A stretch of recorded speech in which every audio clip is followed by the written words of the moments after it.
Hi guys, it's Izzy, and as you can see, we're still in my bed. It's like MTV Welcome to My Cribs, but it's just my bed. And today I'm going to be doing a video on addicting books that aren't necessarily short, but books that I think you'll like whiz through because they're just like unputdownable. And so if you need something to get over a reading slump or just something to really get into, if you haven't found one of those books for a while, then that's what I'm going to be recommending today. If you missed my last video, the reason I'm in bed, neurological problem, go mute and blind when I sit up, so can't film sitting up. So I have a hospital bed so I can sit up a bit, and we're working with what we've got. So if you wondered why we were in bed, that's why. But yeah, we'll get started on the books you should read if you're in a reading slump. If you want to whiz through some books, just read them. They're great. Also, just a quick PSA, a public service announcement. I have a bookstagram now because I'm cool. I mean, I do have to get my sister to actually take the photos because my hands are too shaky, but I'm the creative director. Enjoy. So yeah, just wanted to mention that if you want to go and follow me, I'm just Izzy's Busy Reading over there as well. Also, you can follow me on Twitter, it's just at Izzy's Busy, and follow me on Goodreads because I am posting full reviews of every single book I read. Don't know why I made that choice, honestly. I'm dying from the amount of reviews I've had to write because I've read like 60 books so far this year and there's a lot of reviews. So if you want to know more about the books I read this year, then be my friend over there. Just be my friend everywhere. Follow me on Instagram, people.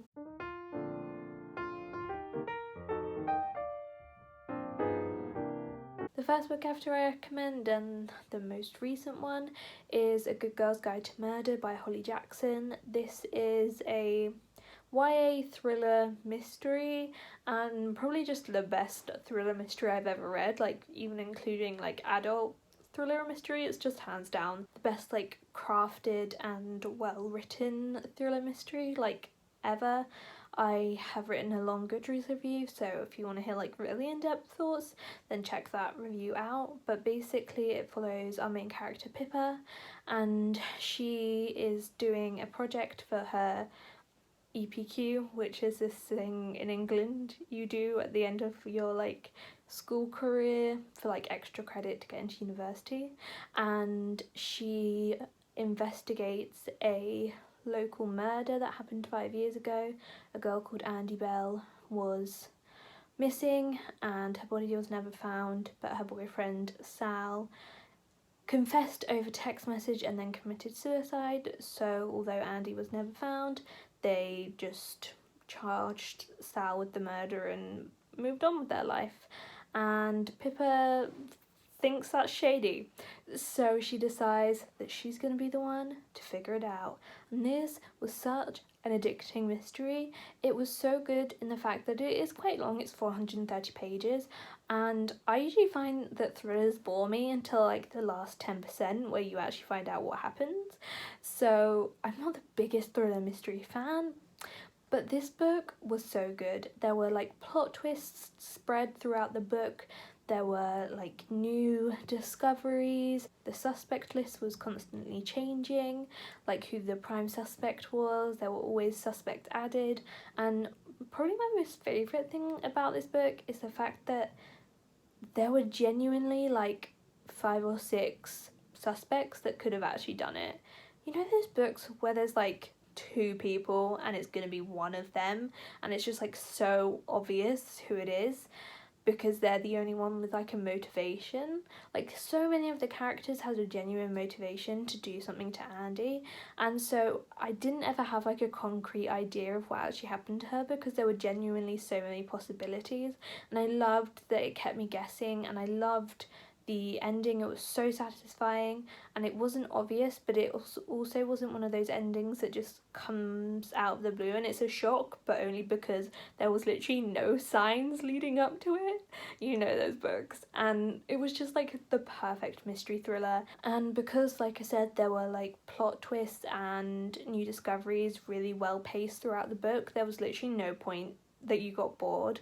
And I also just loved Pippa as a character. She was so cool. She was so smart and ambitious, and not necessarily morally grey, but she wasn't afraid to do things to kind of get further with her investigation, and I loved that. So yeah, it's just, I mean, this could just be a whole video about how much I love this book, but read it. It's incredible. Then quite a different one, but one I think that's also just so engaging and enthralling is A Heart in a Body in the World by Deb Coletti. Again, this is one I read recently, and it's a story about the main character, Annabelle, and a traumatic event that she was part of 9 months ago, and she decides to run across the country from Seattle to Washington DC, I think, or is it just Washington? I don't know how America works. I think it's Washington DC, because she just kind of wants to outrun the grief and the guilt and the trauma. And I just think this book was so beautiful and so engaging, and I was so swept up by Annabelle's story and the kind of quiet profoundness of this book, and Annabelle having to process everything that she went through and trying to, you know, find a way to live and move on when you have to carry such a big thing that happened. And it's not short, it's not long, I think it's like 300 and something pages, but it was just so, I was just so swept up with Annabelle and her story that I just couldn't put it down. I also cried a lot, so if you want something to get you emotional and cry at, this is the book for you. Another book which again I just couldn't stop reading was Salt to the Sea by Ruta Sepetys. This is a historical fiction novel that follows 5 or 6 characters who are making their way to a ship during World War II. They have come from all over but are trying to board this, I think it's a German ship, but it's like a ship for refugees. And it basically is a story about this group of characters and this event that happened in World War II, where this boat basically was boarded with like 10,000 people, and something really bad happened, and it was just like, I mean, it hurt my heart. Like it was so many emotions, just all of the emotions, so many. There are a few trigger warnings, so make sure you do check them before reading this book. As with A Heart in a Body in the World, check that for trigger warnings as well. And it was just insane. Like, the half the book is kind of talking about these characters and where they've come from and their backgrounds and why they're having to kind of flee, and then half the book is sort of the more action-based plot with actually being on this boat and what happens. And it was just incredible. It was so addicting. I loved all the characters, I loved learning their stories, and it was just so good. Like, I can't even tell you, it was so good. One of the best historical fiction novels, and I believe it's quite short. I think it's like just like 300 pages or something. And also she also wrote Between the Shades of Grey, or Between Shades of Grey, and that's another historical fiction novel, but even heavier, if that's possible, and also another captivating historical fiction novel. But if you're looking for something to really like reel you in, then Salt to the Sea is a good one. Then I'm going to recommend a pretty short book, and it's short because it's like all written in texts, and that's Technically Started It by Lana Wood Johnson. And this is a book that follows Haley, and there are 2 boys called Martin Nathaniel Monroe II in her school. long story, and she thinks she hates one of them and she likes the other one.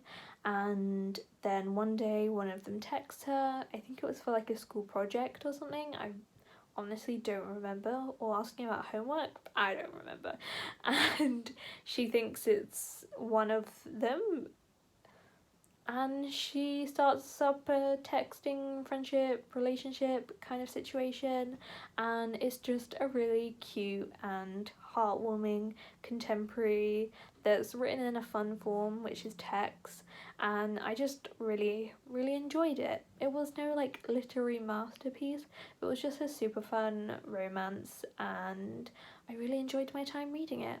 And it's really short because it's in text. And also the cool thing is that the male love interest is bi, which we don't see enough, so that's cool as well. So all in all, great book, read it. Then I'm going to recommend The Loneliest Girl in the Universe by Lauren James. This is a sci-fi book that's about a main character whose name I do not remember, and she is on a spaceship alone because there was this space mission to another planet that was going to take like 50 years or something, and her parents were on the ship and had her on the spaceship, and then an event happens that we don't know what happened that means everybody's like dead and she's the only one left alive on this ship. And then she hears from Earth that they are sending another expedition with this guy called Jay, I think is his name, and he's gonna like meet up with her, and then they're gonna do the rest of the voyage together. And it starts off quite slow, even though it's under like 300 pages, because it's kind of just us seeing this girl isolated on a spaceship. But then we get some action, like I think probably halfway through we get a lot of action, and it's so good and so addictive. It's short, it's super fun, it's super action packed. I was on the edge of my seat and I just like devoured it because I was like, what is gonna happen here? So I would highly recommend it, and just not enough people have read it, and it's just a really good sci-fi book, so read it. Then I'm going to recommend What If It's Us by Becky Albertalli and Adam Silvera. This is a contemporary romance with a male-male relationship, and it's about these two boys who meet in a post office and kind of hit it off, but then lose track of each other and don't get any contact information for each other. And so one of them posts on like the Craigslist like not missing person, I don't remember what it's called, but you can like be like, I was in this place and I saw this other person, and then other people can check it and see if they can find the other person. I don't really know, that bit's not important. Basically they find each other, they go on a date, it kind of sucks, and they kind of just keep trying and keep working out this relationship. And it was quite long, I think it was over like 400 pages, but it was just so quick, it was so charming. It was told from both of the love interests perspective, like both parts of the relationship. Becky Albertalli wrote one character and Adam Silvera wrote the other characters' chapters, and it was just really fun. It was really heartwarming, it was really addictive, and I read it like after I had the flu, so I was not on my reading game, I was exhausted, and I still absolutely flew through it because it was just like so easy to read and so fun. Then I'm just going to recommend Heartstopper by Alice Oseman. This is a graphic novel series about Nick and Charlie. Do I need to talk about it, or have I talked about it 10 million times before? Sure, but still it's amazing, and yeah, it's just the sweetest, cutest graphic novel ever in the whole wide world. I do have all 3 volumes of them, can't hold them up though because my arms don't work properly, so just imagine I'm holding it up. So just trust me that it's real cute, and you can also read this online. It is a webcomic as well as being published, so if you don't want to buy the graphic novels, you can read it that way. Then I'm going to recommend I Will Always Write Back, which is technically a non-fiction book. It follows these two people, Caitlin and Martin, who are paired up as pen pals. Martin is living in Africa and Caitlin in America, and they basically strike up this pen pal relationship and like become like best friends. Like everybody else in their class like gives up on their pen pal after like a few months, but the Caitlin and Martin write together for years and like become best friends, and it's kind of about the difference between Caitlin and Martin's life, and Caitlin trying to help Martin succeed because he's such a hard worker and so ambitious, and them just like being there for each other and supporting each other. So it's told half in these letters between the two of them and half in some prose, but it's a really quick book. I actually listened to the audiobook, which is so good, and it's so quick to read, and it's just a really, really beautiful, heartwarming story that if you need your cold, dead heart to be warmed up by actual good humans, read it. You'll have some faith in humanity. It's a rare thing to come by. I'm also going to recommend House of Salt and Sorrow by Erin A. Craig. This is a retelling of the 12 Dancing Princesses. I'm not actually familiar with that story, so I didn't really pick up on the like retelling aspect of it, but if you like whatever that is, then also read this book.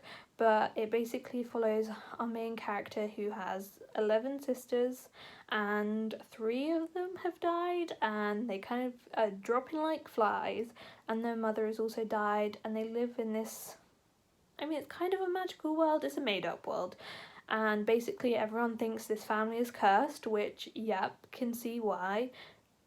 A lot of them are dead, so I can see why people were like, that seems suspicious.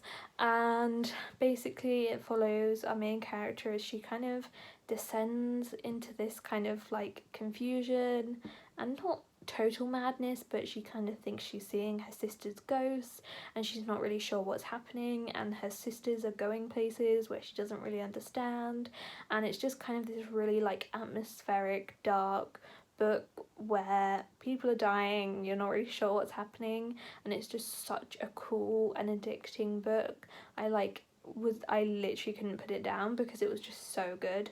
And yeah, if you really like atmospheric books and like really dark, I mean it's not really dark, but it's quite dark, so yeah, I would highly recommend it. And the final book I'm going to talk about is a very recent release, and that's Only Mostly Devastated by Sophie Gonzalez.